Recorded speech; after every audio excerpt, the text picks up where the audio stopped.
खरं म्हणजे आज बोलणं कुठून सुरू करावं असा एक प्रश्न माझ्या मनात निर्माण झालाय। एक प्रचंड वादळ मनामध्ये तयार झालेलं आहे। कारण आज सभागृहामध्ये ज्या शोक प्रस्तावासाठी आपण सर्व लोक एकत्रित आहोत, कधीच कल्पना केली नव्हती की अशा प्रकारचा शोक प्रस्ताव हा आपल्याला या ठिकाणी त्याच्यावर व्यक्त व्हावं लागेल।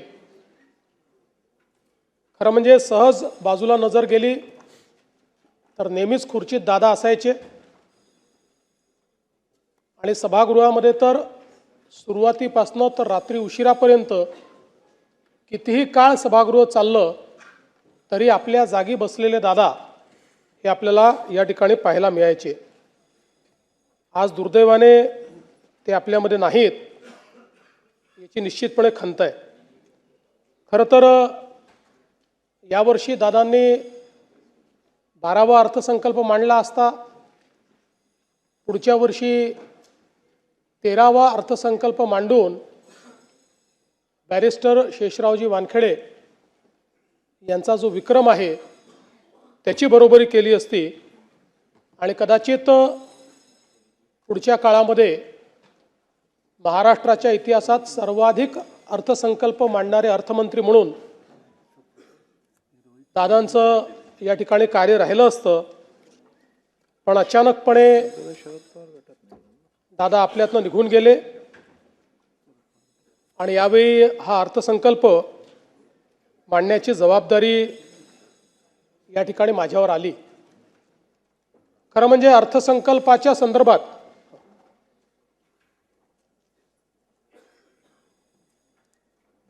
आपल्या सर्वांनाच कल्पना आहे की कठोर निर्णय घ्यायचे असतील तर ते घ्यायला कधीही मागे पुढे न पाहणारे अजितदादा होते। पण त्याचवेळी वित्त विभागाने लाडकी बहीण योजनेचा भार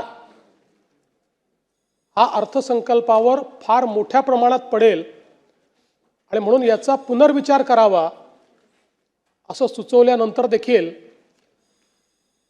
त्या ठिकाणी ठामपणे निर्णय घेऊन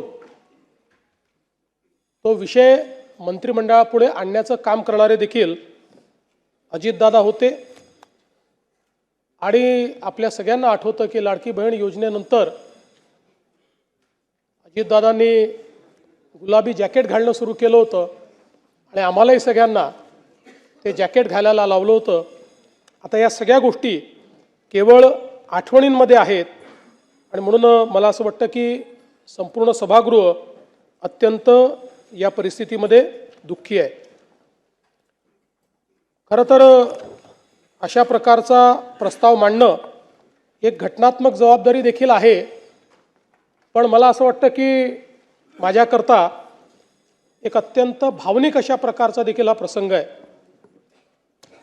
महाकवी भास यांचं एक नाटक आहे स्वप्न वासवदत्त, आपल्याला माहिती आहे त्यातला एक संस्कृत श्लोक आहे, काष्ट गतो ही पावका काय दहती मित्र शोकस्तु हृदयमस्तीच दहती।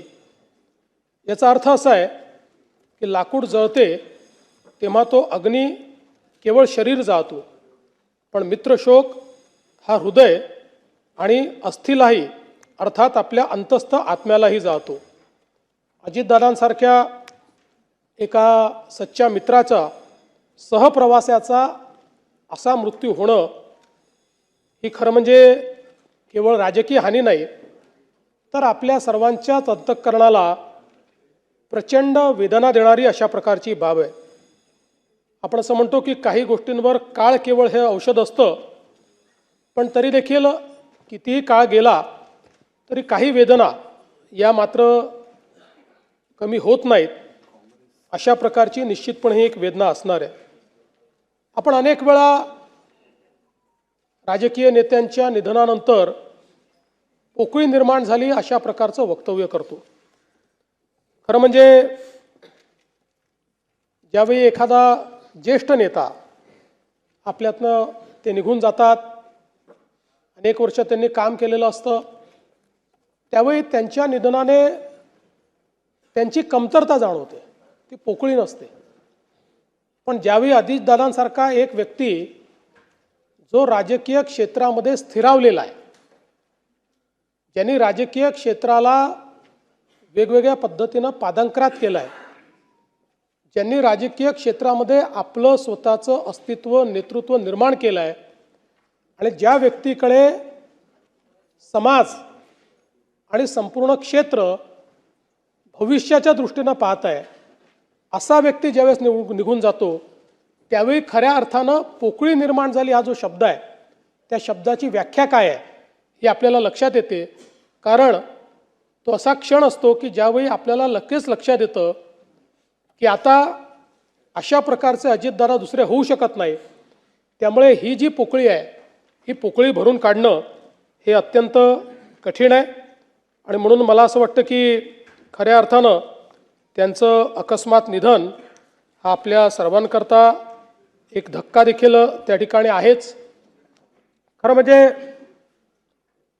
मंत्रिमंडळाच्या बैठकांमध्ये, जनतेमध्ये जात असताना, प्रसार माध्यमांमध्ये, जाहीर कार्यक्रमांमध्ये, अधिवेशन चालू झाल्यानंतर अजितदादांचं अस्तित्व हे सगळीकडे ठळकपणे जाणवायचं. कारण आपल्याला कल्पना आहे की प्रत्येक गोष्ट ही शिस्तीत झाली पाहिजे अशा पद्धतीनं सातत्याने अजितदादांचं त्या ठिकाणी म्हणणं असायचं. आणि सकाळी 6 वाजल्यापासून काम करणारा नेता अशा पद्धतीनं त्यांची ख्याती होती. कार्यमग्नता जीवन व्हावे, मृत्यू हीच विश्रांती, हे काव्यवचन खरं म्हणजे अजितदादांच्या जीवनाकडे आपण बघितलं तर आपल्याला ते सत्य वाटतं. कारण अखंड जीवनामध्ये कार्यमग्न असलेले अजितदादा, प्रत्येक क्षणाचा नीट उपयोग करणारे अजितदादा, कुठलीही गोष्ट नियोजन केल्याशिवाय न करणारे अजितदादा, या सगळ्या गोष्टी मला असं वाटतं की राजकारणामध्ये खूप विरळ आपल्याला पाहायला मिळतात. खरं तर त्यांचा आणि आमचा दोघांचाही जन्म 22 जुलैचा. दादा माझ्यापेक्षा 11 वर्ष मोठे होते, खऱ्या अर्थानं माझे दादाच होते. आणि मला असं वाटतं की गेल्या जवळपास 1 दशकापेक्षा जास्त काळ, ते तर सोबत कदाचित उशिरा आले आमच्या, पण 1 दशकापेक्षा जास्त काळ अतिशय आमची जवळीक होती, अतिशय चांगली मैत्री होती. त्याच्या आधी देखील आमची, कारण मी 99 साली आलो, त्यानंतर दादांची ओळख झाली, संबंध आणले. पण मी असं म्हणेन की साधारण 2014 नंतर एक भावनिक नातं हे दादांशी तयार झालं. मी अनेक वेळा माझ्या मुलाखतीत म्हणायचो की राष्ट्रवादी काँग्रेस आमचं स्ट्रॅटेजिक पार्टनर आहे. पण त्याचवेळी माझ्या मनात मात्र मला हे पक्कं माहिती होतं की अजितदादा हे काही स्ट्रॅटेजिक पार्टनर नाही आहेत, तर अंतःकरणातनं आपल्यावर प्रेम करणारा अशा प्रकारचा आपला मित्र म्हणून खरं म्हणजे अजितदादांकडे मी बघितलं आणि त्यांनीही माझ्याकडे त्याच पद्धतीनं बघितलं. आणि जीवनभर मला असं वाटतं की आमचं ते नातं त्यांच्या अंतिम दिवसापर्यंत कायम होतं. मला आजही आठवतं की 27 जानेवारी 2026ला मंत्रिमंडळाची बैठक झाली, त्यानंतर पायाभूत सुविधांची बैठक झाली. त्याही बैठकीमध्ये अजितदादांनी आपल्या नेहमीच्या सिग्नेचर पद्धतीने सगळ्यांना, जे अधिकारी होते त्यांना विचारलं की मी आज सकाळी माहिती घेतली आहे आणि ज्या प्रकारे कॅपिटल एक्सपेंडिचरमध्ये ग्रॉस व्हॅल्यू ॲडिशन काही राज्यांमध्ये होतं तेवढं आपल्या राज्यात का होत नाही, या संदर्भात तुम्ही काय कारवाई करणार आहात. आणि मग अधिकाऱ्यांनी सांगितलं कॉस्ट ओव्हररन कसे होतात, प्रोजेक्ट्स कसे डिले होतात, त्याच्यामुळे ग्रॉस व्हॅल्यू ॲडिशन का होत नाही.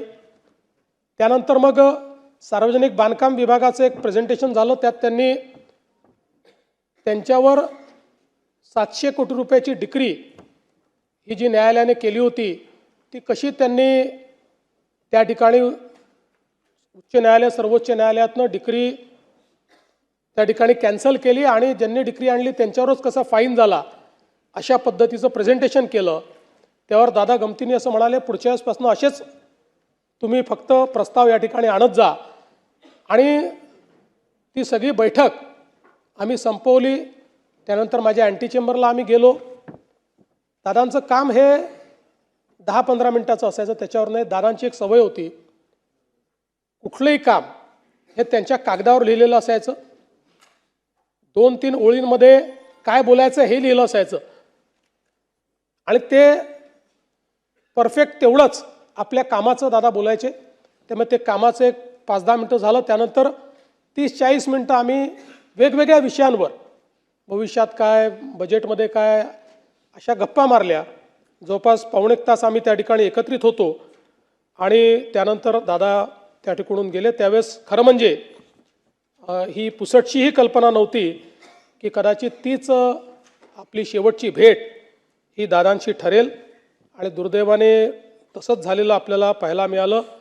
ही अपघाताची बातमी ज्यावेळेस आली त्यावेळेस पहिल्यांदा मनाने असं म्हटलं की ठीक आहे, अपघात झाला असेल, पण अपेक्षा करूया काही झालं नसेल. पण लगेच दुसरी बातमी आली की विमानाची परिस्थिती बघता त्याच्यामध्ये कोणीही त्या ठिकाणी जिवंत असेल असं वाटत नाही. आणि त्यातनं मग पुढच्या गोष्टी आपल्या सर्वांना माहितीच आहेत. खरं म्हणजे अजितदादा हे केवळ एक व्यक्तिमत्व नव्हतं, तर ते एका पिढीचा आत्मविश्वास होते. शेतकऱ्यांचा एक कळवळा असलेले, शेतीबद्दल इत्थंभूत माहिती असलेले, शेती, ॲनिमल हजबंड्री या सगळ्या विषयांची पूर्ण जाण असलेले आणि एक प्रकारे मातीतनं तयार झालेलं नेतृत्व असं अजितदादांचं नेतृत्व होतं. त्यांच्या जीवनामध्ये अनेक संघर्ष आले, कुठल्याही संघर्षाला त्यांनी पाठ दाखवली नाही. सातत्याने त्या संघर्षाला सामोरं ते गेले, कधी पुढापुढे झुकले नाहीत. पण ज्यावेळी दादांना मनातनं असं वाटलं की काहीतरी चूक आहे किंवा समाजाला ते चूक वाटतं आहे, त्यावेळी जाहीर माफी मागायलाही त्यांनी मागे पुढे पाहिलं नाही. अशा परिस्थितीमध्ये दादा कुठलंही इगो न ठेवता जाहीरपणे माफी मागून पुढच्या कामाला त्या ठिकाणी लागायचे, हे देखील आपण बघितलेलं आहे. त्यामुळे एक प्रकारे अनेकांचं आधारबळ असलेले, अनेकांना धीर देणारे, अनेकांच्या निर्णयाची ताकद असलेले दादा आज नसल्यामुळे निश्चितच खूप मोठ्या प्रमाणात अनेक लोकांच्या समोर अनेक प्रश्न त्यातनं निर्माण झाले. खरं म्हणजे अजितदादांबद्दल सगळे नेहमीच सांगतात की शब्दाला जागणारा अशा प्रकारचा नेता होता. त्याचा अनुभव 2019 साली आम्ही घेतला. 2019ला ज्यावेळी आमचं ठरलं की सरकार तयार करायचं, त्यानंतर काही कारणाने तो निर्णय त्यावेळी त्यांच्याकडे वरिष्ठांनी बदलवला. पण दादांनी त्यावेळेस भूमिका घेतली की नाही, मी शब्द दिलेला आहे, मी शब्द मोडणार नाही. आणि आम्ही सरकार तयार केलं, शपथविधी घेतला. त्याला अनेक लोकांनी पहाटेचा शपथविधी म्हटलं. त्याला पहाटेचा म्हटलं की दादा त्याच्यावर नाराज व्हायचे. दादा म्हणायचे पहाट म्हणजे 6 असतं, ही काही पहाट नाही आहे, आम्ही 9 वाजता शपथ घेतली होती, तो सकाळचा शपथविधी आहे, असं नेहमी ते पत्रकारांना सांगायचे. आणि मला आजही आठवतं की त्यावेळी अतिशय दृढतेनं त्यांनी, खरं म्हणजे त्यांना निश्चितपणे काही ना काही प्रमाणात त्याची किंमत मोजावी लागली, पण तरी देखील त्यांनी सांगितलं की एकदा निर्णय झाला होता, मग या निर्णयाला मी बांधील असेल. आणि ज्यावेळी सर्वोच्च न्यायालयाचा निर्णय आमच्या विरोधात गेला, मला आजही आठवतं की वर्षा बंगल्यामध्ये दादा आणि मी दोघंच जण होतो. त्यावेळी तो निर्णय विरोधात गेल्यानंतर त्या ठिकाणी सरकार स्थापन करणं काही शक्य नव्हतं. दादांनी विचारलं काय केलं पाहिजे. मी म्हटलं दादा, आता याच्यामध्ये उगीच तुम्ही स्वतःचा बळी द्यावा अशी आमची पण अपेक्षा नाही. ठीक आहे, आता जे काही असेल तुम्ही तुमचा निर्णय घ्या. आणि त्यानंतर माझ्याशी चर्चा करून, म्हणजे अनेक वेळा अनेकांनी अनेक गोष्टी त्या ठिकाणी सांगितल्या, पण वर्षा बंगल्यावरनं माझ्याशी चर्चा करून दादांनी मग तो निर्णय बदलवला. कारण त्यांच्यासोबत जे लोक राहिले होते हे दादांना माहिती होतं की शेवटी त्यांचंही भविष्य आपल्याला बघायचं आहे. आणि मग दादांनी पुन्हा त्या ठिकाणी जे काही सरकार झालं त्या सरकारमध्ये सामील होण्याचा निर्णय घेतला. आणि म्हणून मला असं वाटतं की त्यांच्या स्वभावात पारदर्शकता होती. पोटात आहे ते ओठात आहे आणि जे आहे ते तोंडावर बोलून टाकायचं. तोंडावर बोलताना दादा राजकीय परिणामांची फारशी काळजी करत नव्हते. आणि मला असं वाटतं की राजकारणामध्ये असं अनेक वेळा तुम्हाला पॉलिटिकली करेक्ट राहावं लागतं, पण पॉलिटिकली करेक्ट राहणाऱ्यांपैकी दादा नव्हते. त्यांना जे वाटलं ते स्पष्टपणे रोखठोक त्या ठिकाणी बोलायचे. आणि त्यामुळे मला असं वाटतं की त्यांच्याबद्दल आमदारांना किंवा सदस्यांना देखील माहिती होतं की दादांनी एखादी गोष्ट तोंडावर नाही म्हटली याचा अर्थ काही आपले विरोधक नाही आहेत, त्यांना नाही पटलेली त्यामुळे त्यांनी नाही म्हटलेली आहे. पण जे काम होऊ शकत असेल ते मात्र तात्काळ करणे आणि तिथल्या तिथे फोन लावणे, ते काम झालं आहे की नाही पाहणे, अशा पद्धतीनं दादाची ख्याती असल्यामुळे जे सदस्य आहेत ते आपलं काम हक्काने घेऊन त्या ठिकाणी दादांकडे जाताना आपण बघायचो. आणि मला असं वाटतं की वर्षानुवर्ष काम करत असताना दादांनी एकवचनी असण्याचा एक नाव जे कमावलं की दादा म्हणतात ते करतात, हे राजकारणामध्ये मला असं वाटतं की अतिशय विरळ आहे. आणि खरं तर मला असं वाटतं की ज्यावेळेस 2019 नंतर मी विरोधी पक्षनेता झालो, ते इकडे आले, ते पुन्हा उपमुख्यमंत्री झाले. पण आपल्यापैकी अनेकांच्या लक्षात असेल की इथनं भाषण करताना ते माझा उल्लेख मुख्यमंत्री म्हणूनच करायचे. मग प्रत्येक वेळी मग त्यांना आठवण करून द्यावी लागायची की मुख्यमंत्री नाही, विरोधी पक्षनेता. आणि मला असं वाटतं की त्यानंतर कदाचित त्यांचे ते शब्द जे आहेत ते सत्य झाले. आम्ही एकत्रित आलो, आम्ही दोघेही उपमुख्यमंत्री झालो, नंतर मी मुख्यमंत्री झालो, पुन्हा शिंदेसाहेब आणि ते उपमुख्यमंत्री झाले. आम्ही खरं म्हणजे आमच्या अनेक गोष्टींवर गप्पा देखील व्हायच्या, अनेक गोष्टींवर बोलायचो. दादांना क्रिकेटची आवड होती, त्याच्यावरही अनेक वेळा आमची चर्चा व्हायची. आणि आम्ही जेव्हा एकत्रित प्रवास करायचो त्यावेळी दादांच्या अनेक ज्या काही सवयी होत्या त्यात दादांना मला नेहमी आठवतं की दूध प्यायला आवडायचं. त्यामुळे आमच्या विमानात किंवा हेलिकॉप्टरमध्ये कोल्ड्रिंक असू द्या, काही असू द्या, जे कोल्ड मिल्क असतं, आणि दादा सांगायचे मी शेतकऱ्याचा मुलगा आहे, रोज हळदीचं दूध पितो आणि मला कुठल्याही म्हणजे कोल्ड्रिंक किंवा याच्यापेक्षा दूध प्यायला आवडतं. अशा अनेक सवयी दादांच्या एकदम नजरेसमोरून जातात. दादा चप्पल घालायचे पण पाय नेहमी स्वच्छ ठेवायचे. त्यांना ती एक सवय होती की बसल्या बसल्या आपला पाय स्वच्छ करायचे ते. त्यामुळे अशा ज्या गोष्टी आहेत त्या अशा आज माझ्या नजरेसमोरून चाललेल्या आहेत.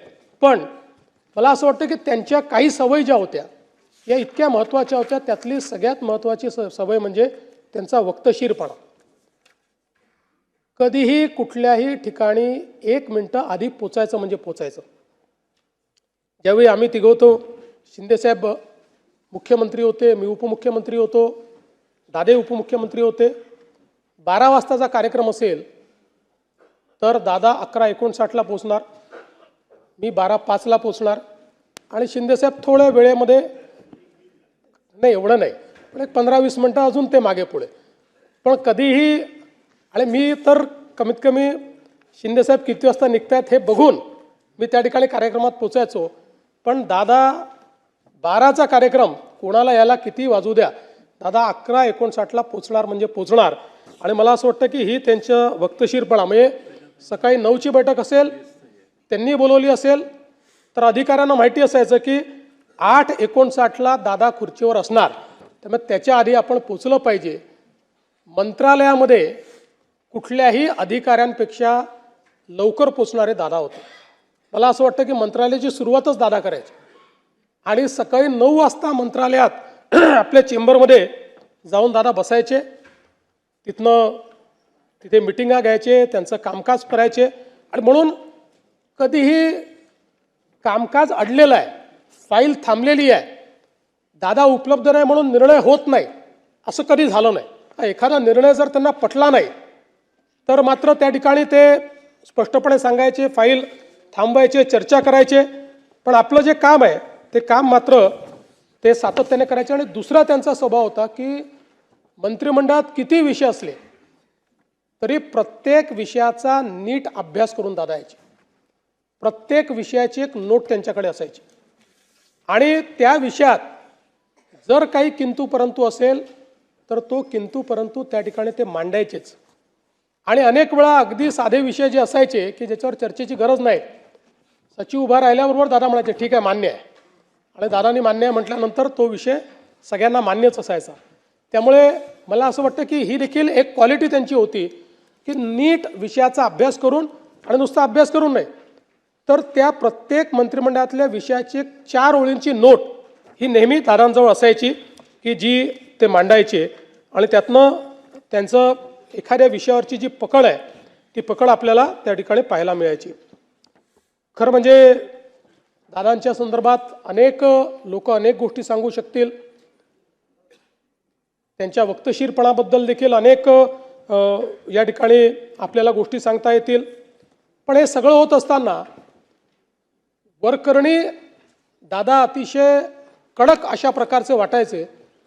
पण माझा अनुभव असा होता की पहिल्यांदा एखाद्याशी कडक बोलल्यानंतर मग त्याच्याशी ते प्रेमळ देखील बोलायचे. आतून ते अतिशय प्रेमळ होते. त्यांचा स्वभाव होता की पहिल्यांदा एखाद्याला जसा मिलिटरीचा अधिकारी एकदम स्ट्रेट करतो असा स्ट्रेट करायचे, आणि त्यानंतर मात्र त्या व्यक्तीला सांभाळून घ्यायचं आणि त्या व्यक्तीचं जे काही कार्य आहे ते कार्य करायचं. हे खरं म्हणजे दादांचं आपण काम पाहिलं. पण हा सगळा वक्तशीरपणा, हे सगळं घड्याळाच्या काट्याने चालणं, या सगळ्या गोष्टी जरी खऱ्या असल्या तरी पहिल्यांदाच दादांनी टायमिंग मात्र चुकवलं. आणि ते टायमिंग म्हणजे ज्यावेळेस राजकारणामध्ये खूप मोठी इनिंग दादा खेळतील हे आपल्या सगळ्यांना दिसत होतं. अशा परिस्थितीमध्ये त्याने पहिल्यांदा जीवनाचं टायमिंग चुकवलं, आणि त्याची हळहळ ही आपल्या सर्वांना नेहमीच राहील. खरं तर दादा 6 वेळा उपमुख्यमंत्री झाले. सर्वाधिक वेळा उपमुख्यमंत्री होण्याचा मान त्यांना मिळाला. पण अनेक वेळा ते असं म्हणायचे की मी कधीतरी मुख्यमंत्री होईल पण मी उपमुख्यमंत्री मात्र नेहमी राहील. अशा पद्धतीनं अनेक वेळा गमतीने ते म्हणायचे. आज मी असं म्हणू शकतो, Ajitdada Pawar was the best chief minister Maharashtra never had.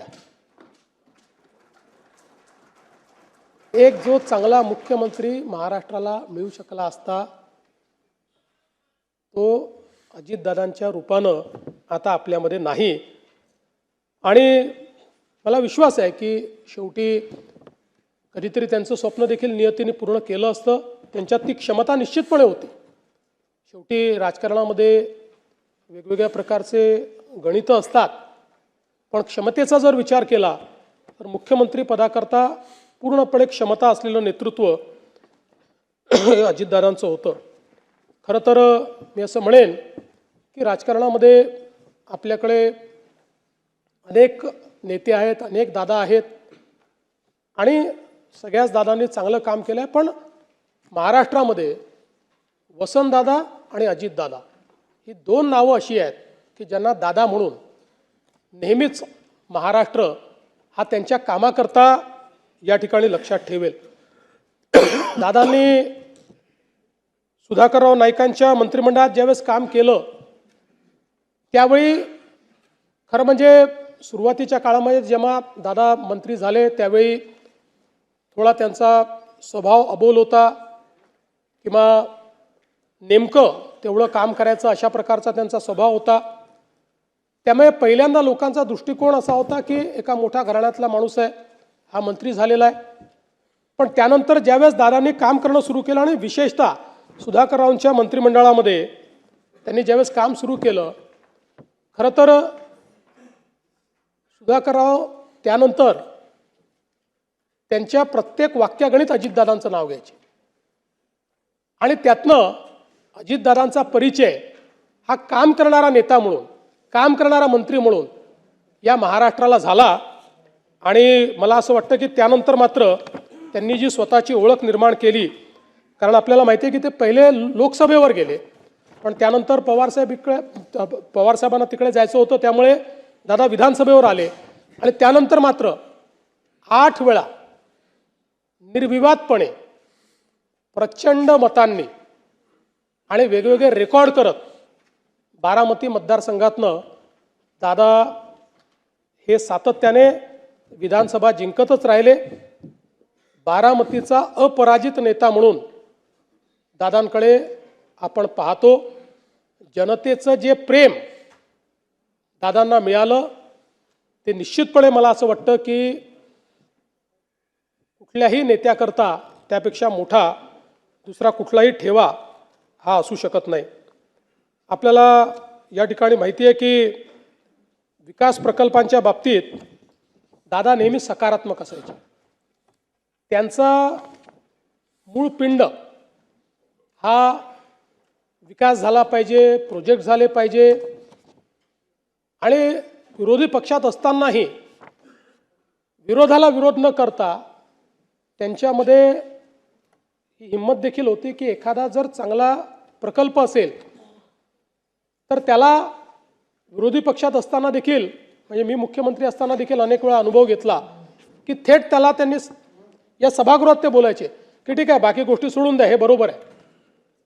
किंवा विरोधी पक्षात असतानाही एखाद्या सभेमध्ये आपल्याच पक्षाचा एखादा व्यक्ती हा पंतप्रधानांबद्दल चुकीचं बोलल्यानंतर त्याच ठिकाणी आपल्याच पक्षाच्या व्यक्तीला किंवा तू लहान आहे, पंतप्रधानांबद्दल या शब्दात बोलण्याचं तुला कुठलाही अधिकार नाही, हे दरडावून सांगणं ही देखील जी एक मला असं वाटतं की एखाद्या नेतृत्वाची जी काही क्षमता असते ती क्षमता दादांमध्ये आपण अनुभवली आणि दादांनी त्या संदर्भात नेहमीच मला असं वाटतं की आता प्रयत्न केला. कधी फायलींचा ढीग हा दादांकडे आपण बघितला नाही. अधिकाऱ्यांना बोलवायचं, तिथे निर्णय करायचे, त्यांच्याकडनं समजून घ्यायचं आणि एकदा पटलं की त्याची पाठराखण करायची, अशा पद्धतीनं ते सातत्याने काम करायचे. आज समाज माध्यमांमध्ये दादांचे अनेक व्हिडिओ आपण पाहतो. त्यांच्या म्हणजे तसा मूळ दादांचा स्वभाव हा जरी सिरियस वाटत असला तरी त्यांच्या भाषणांमध्ये मात्र खूप खुमासदारपणा असायचा. आज आपण अनेक त्यांची भाषणं जी काही समाज माध्यमात पाहतो, त्यांचे अनेक शॉर्ट्स पाहतो, अनेक त्यांचे पोस्ट पाहतो, लोकांनी केलेले अनेक त्यांचे जे व्हिडिओज आहेत ते पाहतो. त्यामुळे त्यांच्या भाषणामध्ये अगदी सरळ सोप्या भाषेमध्ये त्या ठिकाणी ते विनोद करायचे आणि त्यामुळे लोकांना ते आवडायचं. किंवा पत्रकार परिषदेमध्येही अनेक वेळा एका वाक्याचं एका शब्दाचं उत्तर असं देऊन पत्रकारांना एखाद्या गंभीर विषयांवर नाकारलेले उत्तर आणि त्या ठिकाणी उत्तरही दिलं नाही, त्यांना बोलायला संधी मिळाली नाही, अशा पद्धतीनं दादांचं आपल्याला त्या ठिकाणी काम पाहायला मिळायचं. आणि कुठल्याही सवय नसलेल्या दादांची एकच सवय होती, ती म्हणजे काम. He was a workaholic person. कुठलंही काम दादांनी ज्या क्षेत्रात काम केलं त्या क्षेत्रामध्ये दादांनी उत्तम काम केलं. माननीय पवार साहेबांनी देखील लोक माझे सांगती या पुस्तकामध्ये दादांचं वर्णन करताना लिहिलं आहे, अजितच्या कामांचा झपाटा, सहकाऱ्यांना विश्वास देण्याची त्याची पद्धत आणि कितीही काम करण्याची त्याची तयारी, यामुळे त्याच्या नेतृत्वाबद्दल विधिमंडळ सदस्यांच्या मनात सन्मानाचे स्थान आहे. अजितची ही स्वकष्ट अर्जित कमाई आहे, असं पवारसाहेबांनी देखील त्यांच्याबद्दल लिहिलेलं आहे. साहित्य क्षेत्रामध्ये मधु मंगेश कर्णिक यांनी सांगितलेला किस्सा आहे की ज्यावेळेस मालगुंडला केशवसुतांच्या स्मारकाकरता निधीची कमतरता होती तर त्यांना सांगितलं की तुम्ही अजितदादांकडे जा. तर त्यांच्या मनात शंका होती की दादांकडे गेल्यानंतर त्यांना या स्मारकाचं इतकं महत्त्व वाटेल का किंवा हे महत्त्वाचं असेल का. आणि त्यावेळेस ते दादांकडे गेले. दादांना सहकार चळवळीच्या संदर्भात, शिक्षणाच्या संदर्भात, उद्योगाच्या संदर्भात तर सगळ्या लोकांना माहितीच होतं की किती त्यांची आस्था आहे. पण साहित्य क्षेत्राच्या संदर्भात दादा फार प्रगट करत नव्हते. पण ज्यावेळेस ते त्या ठिकाणी गेले त्यावेळेस दादांनी त्यांना सांगितलं की केशवसुतांचं स्मारक हे झालंच पाहिजे. तात्काळ त्याकरता निधी दिला आणि स्वतः फोन करून मधु मंगेश कर्णिकांना सांगितलं की हा निधी मी दिलेला आहे, काम इमिजिएट झालं पाहिजे आणि कुठेही निधी कमी पडला तर तो निधी तुम्ही मला मागा, पण हे स्मारक महाराष्ट्राच्या अस्मितेचं स्मारक आहे, त्यामुळे हे स्मारक करण्याकरता तुम्हाला जी मदत लागेल ती मदत मी त्या ठिकाणी करणार आहे. दादांनी एक किस्सा सांगितला होता की ते म्हणाले मी असं ठरवलं होतं की आधी घर बांधायचं त्यानंतर लग्न करायचं. आणि 1980च्या दशकामध्ये सिमेंटची तीव्र टंचाई होती. आणि मग त्यांनी सांगितलं की काय करायचं. मग त्या काळामध्ये सिमेंटचं रेशनिंग होतं. मग माजी मंत्री अंकुशराव निंबाळकर साहेब यांच्याकडनं त्यांनी कसं सिमेंट मिळवलं, कसं घर बांधलं आणि त्यानंतर मात्र मग त्यांनी लग्न केलं.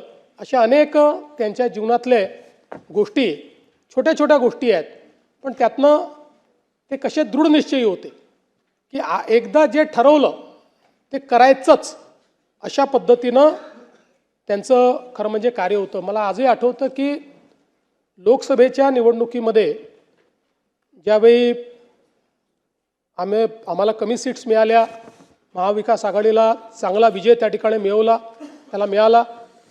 त्यानंतर आम्ही तिन्ही पक्षाचे जे नेते होतो, मी असेल, शिंदेसाहेब असतील, अजितदादा असतील, यांनी गांभीर्याने दौरे चालू केले, जास्तीत जास्त लोकांपर्यंत कसं पोचता येईल.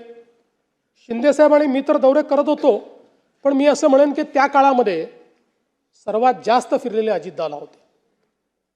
लोकसभेच्या निवडणुकीनंतर अजितदादांनी घर जे सोडलं ते रोज एकही दिवस असा नाही की ते कुठल्या जिल्ह्यात नाही, सातत्याने एकेका जिल्ह्यात जाऊन त्या ठिकाणी त्यांचे आमदार असतील, त्यांचे सदस्य असतील, कोणी माजी आमदार असतील, यांच्या सभा करायच्या, त्यांचे कार्यक्रम करायचे.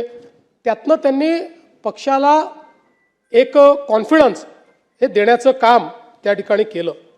खरं म्हणजे दादांच्या जाण्याने संपूर्ण महाराष्ट्र तर हळहळला आहेच, पण निश्चितच त्यांच्या कुटुंबांना, सुनेत्रा बहिणींना जे काही दुःख झालं असेल ते आपण सगळे समजू शकतो. पण या बिकट परिस्थितीतही बहिणींनी अतिशय धीरोदत्तपणे या ठिकाणी त्यांचं कार्य पुढे नेण्याकरता कठोर निर्णय घेतला आणि अत्यंत संयमी आणि घरंदाज पद्धतीनं आज ज्या पद्धतीनं त्यांनी हे सगळं जे काही कार्य आहे ते हातामध्ये घेतलं आहे, ते कार्य त्या पेलतायत. निश्चितपणे आपण सगळे लोक आणि आपल्या सद्भावना या त्यांच्या पाठीशी आहेतच. कारण शेवटी राजकीय क्षेत्रामध्ये अनेक वेळा व्यक्तिगत वेदना आपल्याला बाजूला ठेवून समाज, राज्य याचा विचार करत आपलं कर्तव्य त्या ठिकाणी बजावत राहावं लागतं. मला विश्वास आहे की वहिनी देखील ज्या प्रकारे दादांनी एक आपली वेगळी प्रतिमा तयार केली तशी आपली प्रतिमा तयार करतील आणि त्याच पद्धतीनं दृढतेनं या ठिकाणी काम करतील. खरं तर दादांचा जन्म हा आपल्याला माहिती आहे राहुरी तालुक्यातला होता आणि दादांचे जे मामा आहेत, कदम कुटुंब जे आहे, हे कट्टर राष्ट्रीय स्वयंसेवक संघाचं कुटुंब होतं. राष्ट्रीय स्वयंसेवक संघाचे पदाधिकारी देखील त्यांचे मामा होते, त्यांचं घर होतं. दादांचं बालपण बऱ्यापैकी मामांच्या घराकडे गेलं असल्यामुळे त्यांच्या त्या कार्याची जाणीव देखील होती. पण दादा मात्र मोठे हे जो काही त्या काळचा काँग्रेसी विचार होता किंवा पवारसाहेबांचं जे नेतृत्व होतं त्या नेतृत्वातून ते पुढे झाले. त्यांनी शिक्षण पूर्ण केल्यानंतर शेतीची सुरुवात केली. टोमॅटो लागवड, दुग्ध व्यवसाय, कुक्कुटपालन या सगळ्या गोष्टी त्यांनी स्वतः केल्या आहेत. हे मला जी काही माहिती आहे त्यात त्यांनी स्वतः वहिनींनी या ठिकाणी हे सगळं काम करणं, त्याचं मार्केटिंग करणं, बाजारात देखील या सगळ्या वस्तू पोचवणं, या सगळ्या गोष्टी म्हणजे ज्याला आपण जमिनीतनं उठून मोठं होणं म्हणतो अशा प्रकारचं सगळं कार्य हे त्यांनी केलं. आणि म्हणूनच सामान्यातल्या सामान्य माणसाच्या अडीअडचणी या दादांना माहिती होत्या. सहकार, शेती, ग्रामीण विकास यातनं त्यांनी राजकीय प्रवास जो सुरू केला तो सातत्याने आपल्याला माहिती आहे की वेगवेगळ्या पदांवर दादा राहिले. त्यांनी अतिशय चांगलं काम हे वेगवेगळ्या पदांवर केलं आणि हे सगळं करत असताना त्यांनी जे अर्थसंकल्प मांडले ते जर आपण बघितलं तर त्या अर्थसंकल्पांचा जो काही स्थायी भाव आहे त्याच्यामध्ये त्यांचा भर हा नेहमी राजकोषीय स्थैर्य निर्मितीवर असायचा, म्हणजे महसुली वाढ आणि खर्चाला प्राधान्यक्रम, विकास अभिमुख विस्तार म्हणजे भांडवली गुंतवणूक वाढवून रस्ते, ऊर्जा, सिंचन, उद्योगांना चालना देणं आणि संरचनात्मक संतुलन, या 3 गोष्टींवर आधारित सगळे त्यांचे अर्थसंकल्प आपल्याला पाहायला मिळतात. त्यामुळे खर्चावर नियंत्रण ठेवण्याचं काम ते नेहमी करायचे. मला आजही आठवतं की आम्ही मंत्रिमंडळाच्या बैठकीत जेव्हा बसायचो त्यावेळी शिंदेसाहेब बसायचे, त्यांच्या बाजूला मी बसायचो आणि मग दादा बसायचे. आणि तो काळ अतिशय घाईचा काळ होता. मग अनेक वेळा माझी भूमिका रेफरीची यायची, कारण शिंदेसाहेबांचा हात खुला होता. त्यामुळे ते दरवेळेस एखादी नवीन योजना आणायचे. दादा म्हणायचे, आपण आता मोठ्या योजना केलेल्या आहेत, मग आता ही योजना कशी करायची. मग शिंदेसाहेब मला म्हणायचे की नाही, आपल्याला ही केली पाहिजे. मग मी त्यांना सांगायचो केली पाहिजे. मग ते सांगायचे नाही, पण आत्ता पैशाची तंगी आहे. मग मी यांना सांगायचो पैशाची तंगी आहे. असं करून मग शेवटी दोघांचं एकमत व्हायचं आणि मग आम्ही ती योजना पूर्ण करायचो. त्यामुळे हा आमच्या तिघांच्या स्वभावातला हे अंतर होतं. पण मला असं वाटतं की आम्ही तिघं एकमेकाला कॉम्प्लिमेंट करत होतो आणि म्हणून त्यातनं एक कुठल्याही मुख्यमंत्र्याला अर्थमंत्री कसा पाहिजे तर तो अजितदादांसारखा पाहिजे, की जो तुम्हाला नेहमी वास्तविकतेचा आरसा दाखवेल पण त्याचवेळी राज्याची वाटचाल थांबवणार नाही. अशा प्रकारचा अर्थमंत्री हा आपण त्यांच्या माध्यमातून बघितला. आपल्याला कल्पना आहे की विकासाच्या संदर्भात विशेषतः एकदा मला विचारलं की समजा दादा त्या ठिकाणी जर मंत्री झाले नसते तर काय झाले असते. मी बोलताना म्हटलं त्यांच्यात शिस्त तर पोलीससारखी आहे, कदाचित पोलीसमध्ये घेतले असते. हाडाचे शेतकरी आहेत तेव्हा कदाचित शेतकरी झाले असते. पण नंतर मग माझ्या डोक्यात विचार आला की दादा निश्चितपणे या ठिकाणी बांधकाम इंजिनियर झाले असते, कारण बांधकामाच्या संदर्भात अगदी छोट्यातल्या छोट्या बारीक बारीक गोष्टींमध्ये जाणं, सरकारी काम उत्तम गुणवत्तेचं झालं पाहिजे हा त्यांचा आग्रह.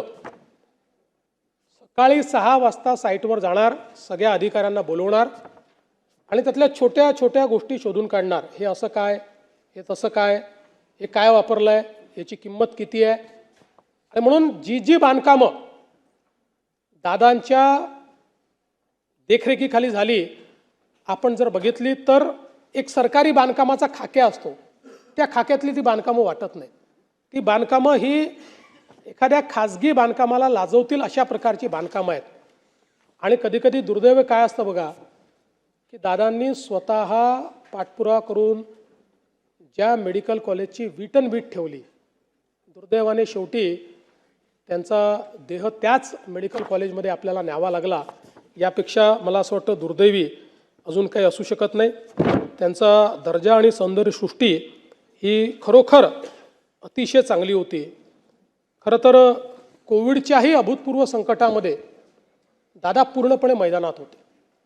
आपल्याला कल्पना आहे की त्या काळामध्ये अनेक प्रश्न निर्माण झाले होते, पण खंबीरपणे राज्याचे अर्थमंत्री म्हणून आणि अर्थमंत्र्याच्याही पलीकडे ही आपली जबाबदारी असं समजून या संपूर्ण कोविडच्या काळात सरकारची बाजू योग्य पद्धतीने मांडणं असेल, सरकारचे निर्णय योग्य होतील या दृष्टीनं काम असेल, या सगळ्या गोष्टी दादांनी केल्या. त्यामुळे मी असं म्हणेन की महाराष्ट्राने एक नेता गमावला, एक प्रशासक गमावला, मी वैयक्तिक एक मित्र गमावला. आपण सगळ्यांनी ज्यांना आपण आपल्या कुटुंबासारखं समजत होतो असा कुटुंबातला एक व्यक्ती आपण सगळ्यांनी या ठिकाणी गमावला. खरं तर साखर कारखानदारीच्या क्षेत्रात, सहकाराच्या क्षेत्रात त्यांनी केलेलं कार्य आपण सगळ्यांनी बघितलं आहे. शिक्षणाच्या क्षेत्रात त्यांनी केलेलं कार्य, सगळ्या संस्थांचं नाव, सगळ्या कारखान्यांचं नाव या ठिकाणी घेणार नाही, पण या प्रत्येक गोष्टीत दादांचा एक ठसा आपल्याला पाहायला मिळतो. त्याच्या प्रत्येक विकासामध्ये दादांच्या पाऊलखुणा आपल्याला पाहायला मिळतात. एक दादांचा टच आपल्याला पाहायला मिळतो, एक दादांचा ब्रँड आपल्याला पाहायला मिळतो. मला असं वाटतं की अशा पद्धतीनं हे कार्य करणं हे खरोखर राजकीय नेत्यांनी देखील यातनं शिकण्यासारखं आहे. खरं तर आज दादा आपल्यामध्ये नाहीत आणि निश्चितपणे आता आठवणींच्या व्यतिरिक्त आपल्याजवळ मला असं वाटतं की त्यांच्या स्मृतीच राहणार आहेत. पण अशा या सगळ्या जो काही विचारांचं काहूर आहे, वेगवेगळ्या आठवणी आहेत, यावर जर आपण बोलत राहिलो तर कदाचित आपल्यापैकी प्रत्येकजण दिवसभर बोलू शकेल. आणि म्हणून खरं तर कवी पी सावळाराम यांचं एक गीत आहे, त्यातलं एक कडवं हे केवळ दादांकरताच लिहिलं आहे का असं आपल्याला वाटावं.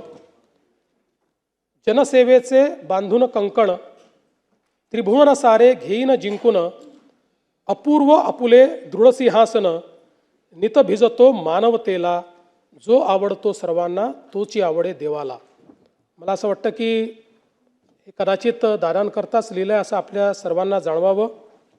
मी दादांच्या पावन स्मृतींना या ठिकाणी विनम्र अभिवादन करतो. त्यांच्या आत्म्यास चिरशांती लाभो अशी प्रार्थना करतो. आणि जी काही त्यांचे कुटुंबीय आहेत, या कुटुंबियांना या ठिकाणी हे दुःख सहन करण्याची शक्ती आपल्याला आणि त्यांना ईश्वर देव अशी ईश्वरचरणी प्रार्थना करतो.